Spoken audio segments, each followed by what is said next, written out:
नमस्कार, मैं प्राजता। आप देख रहे हैं सार्थ न्यूज़ में आपका बहुत बहुत स्वागत है।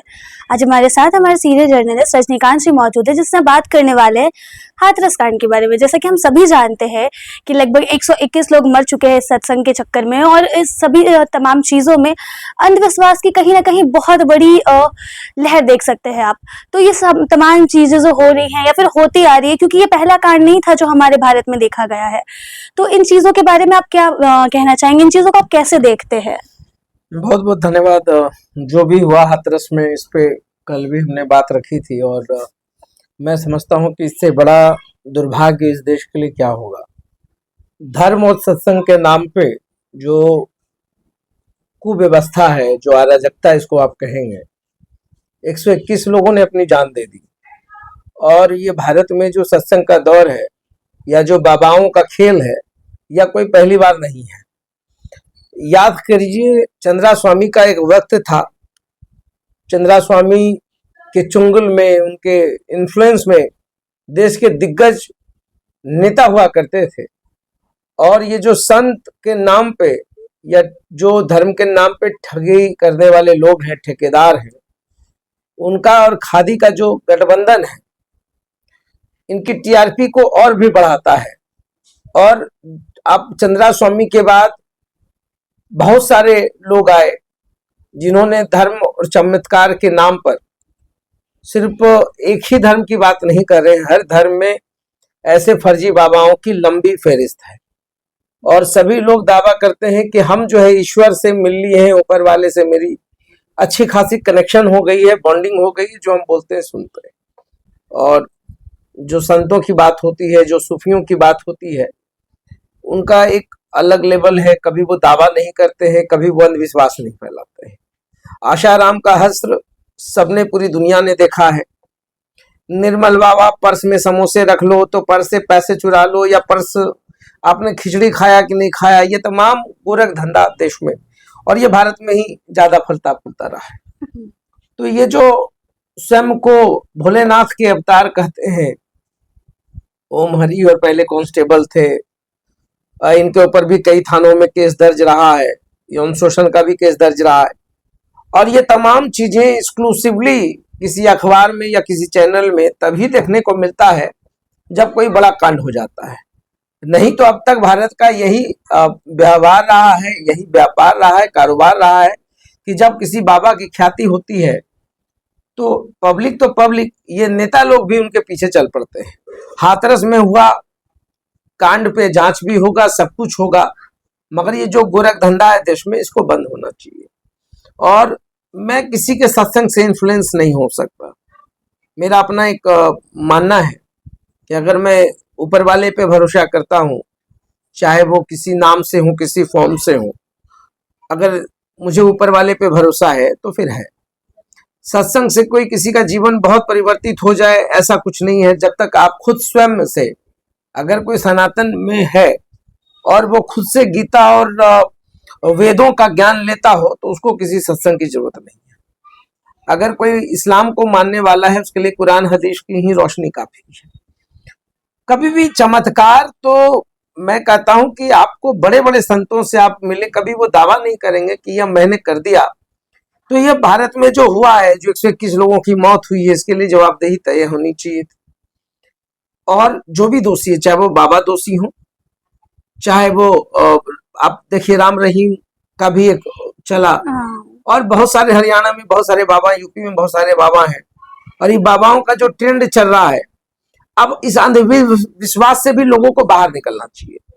सत्संग या ईश्वर पे भरोसा या चमत्कार दिखाने की कैपेसिटी किसी के नहीं है। लोगों को सांप काट लेता है, कहते हैं कि नहीं, डॉक्टर ने कहा मर गया, अब आप कहते हैं कि नहीं, जब तक बाबा नहीं कहेंगे हम नहीं मानेंगे। तो इस मोड़ पे जब देश हो जाता है, तो नेचुरली ऐसे बाबा जो है रपति हो जाते हैं, किला बन जाता है, करोड़ों की संपत्ति, अरबों की संपत्ति अर्जित हो जाती है। और यही भारत का ट्रेंड है जो देखने को मिल रहा है।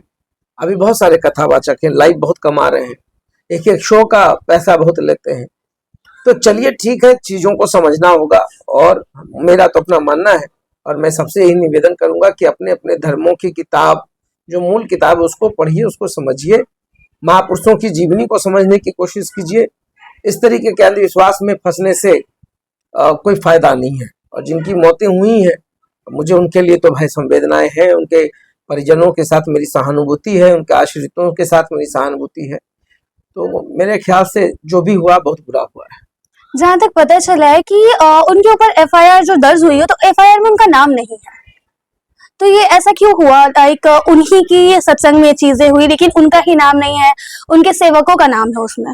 अगर स्वाभाविक, अगर सही ढंग से देखा जाए तो इसमें प्रशासन का भी नाम ऐड होना चाहिए। हाँ, आप पूरी कुव्यवस्था, आपको सारी ट्रांसपेरेंसी थी, बता दिया गया था कितने लोग आएंगे, इनपुट्स इंटेलिजेंस का था, बावजूद इसकी इतनी बड़ी नाकामी और चूक। बाबा पे तो केस मतलब बिल्कुल होना चाहिए। अब बाबा को बचाया नहीं जा रहा है। आपको हम बता दें अपराजिता कि बहुत सारे जगहों पर बाबा की खोजबीन जारी है, दबिश दी जा रही है, और एफआईआर में नाम होना या नहीं होना, इससे बाबा के क्लीन चिट मिलने की अंदेशा नहीं है।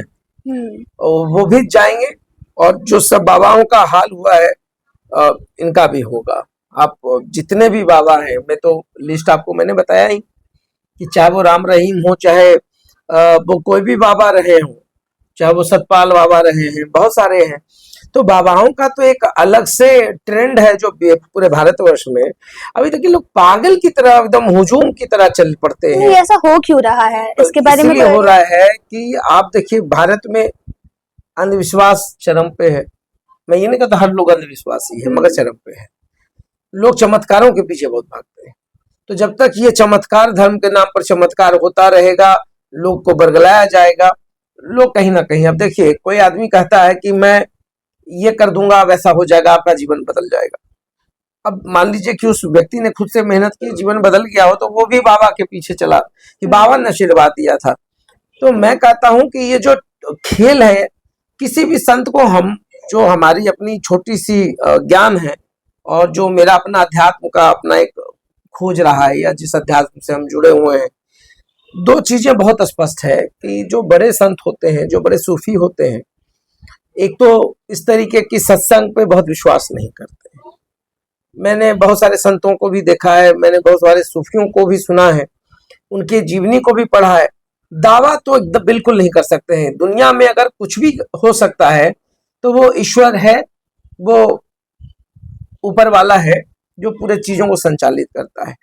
तो मेरा अपना स्पष्ट मानना है कि कुछ भी करने की कैपेसिटी में हम नहीं। हम अपने हुनर से लोगों को भ्रम फैला करके या बरगला कर आप अपना उल्लू सीधा कर सकते हैं, या कारोबार कर सकते हैं। तो धर्म के नाम पे अब ठेकेदारी है, धर्म के नाम पे अब कारोबार है। लोगों को इससे बचना चाहिए। कोई चमत्कार नहीं होता है, कोई भी बाबा चमत्कार नहीं कर सकते हैं। ये सारी जो बातें हैं, इसको समझने की जरूरत है कि आप अपने धर्म की इज्जत कीजिए, अपने धर्म के साथ अडिग रहिए, अपने किताबों को पढ़िए, धार्मिक किताबों को पढ़िए, अपने महापुरुषों की जीवनी को देखिए। इसी से आप समझ जाइएगा कि आपका धर्म कितना बड़ा है और कितना कुछ स्पष्ट संदेश है। किसी बाबा के कहने से कि माँ बाप का आदर करना चाहिए और मेरे जीवन में तब्दीली आ जाए, ऐसा नहीं होता है। तो रजनीकांत जी, ये जो तमाम चीजें चल रही है, मानसिकता को बरगलाया जा रहा है, या फिर बाकी चीजें जो चल रही है चमत्कार के नाम पे, या फिर कुछ दे देने के नाम पे, तो ये सारी चीजों पर रोकथाम कैसे किया जा सकता है? पब्लिक बंद कर देना जाना, पब्लिक इंटरेस्ट लेना बंद कर दे, पब्लिक जाना बंद कर दे। आप अपने अपने धर्म का आदर सत्कार करें, अपने इस पे, अपने ईश्वर पे, अपने ऊपर वाले पे, अपने अल्लाह पे भरोसा रखें। आपको जरूरत ही क्या है कि नहीं बाबाओं के पास जाने की? कोई चमत्कार नहीं होता है। और मुझे लगता है इस कारोबार को बंद करना चाहिए भारत में। इस पे कड़े कानून लाने चाहिए ऐसे बाबाओं पे।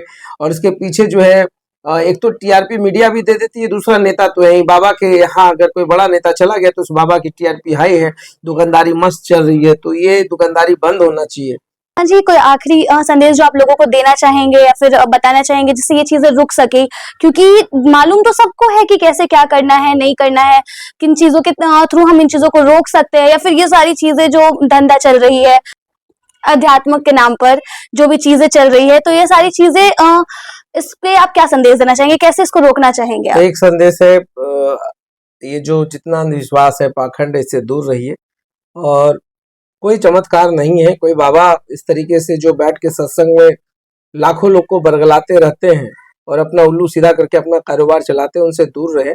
लोग जाना छोड़ देंगे तो इन बाबाओं का दुकान जो है वो बंद हो जाएगा, और ऐसे में अंधविश्वास भी नहीं फैलेगा, लोग सुरक्षित भी रहेंगे। अपराजिता, और मेरे ख्याल से जो फिर मैं कहूँगा हाथरस में जितने भी लोगों की मृत्यु हुई, मुझे बहुत दुःख लग रहा है कि एक धर्म के नाम पे इस तरीके की बातें हो जाती है। और ऐसा नहीं है कि सिर्फ बाबाओं की बात है होती है। मैंने कहा कि अभी आप देखिए बहुत सारे धर्मों में अब अजीब-अजीब दावे होते रहते हैं, तो कोई कुछ नहीं करता, ऊपर वाला ही है जो सब कुछ करता है। इसके अलावा मैं यही कहूँगा दूर रहें, सुरक्षित रहें, बाबाओं के भरमजाल से बचें, नहीं तो फिर अगली बारी आपकी भी हो सकती है। बहुत-बहुत धन्यवाद। धन्यवाद रजनीकांत जी, हमारे सवालों का जवाब देने के लिए और हमारे साथ बने रहने के लिए।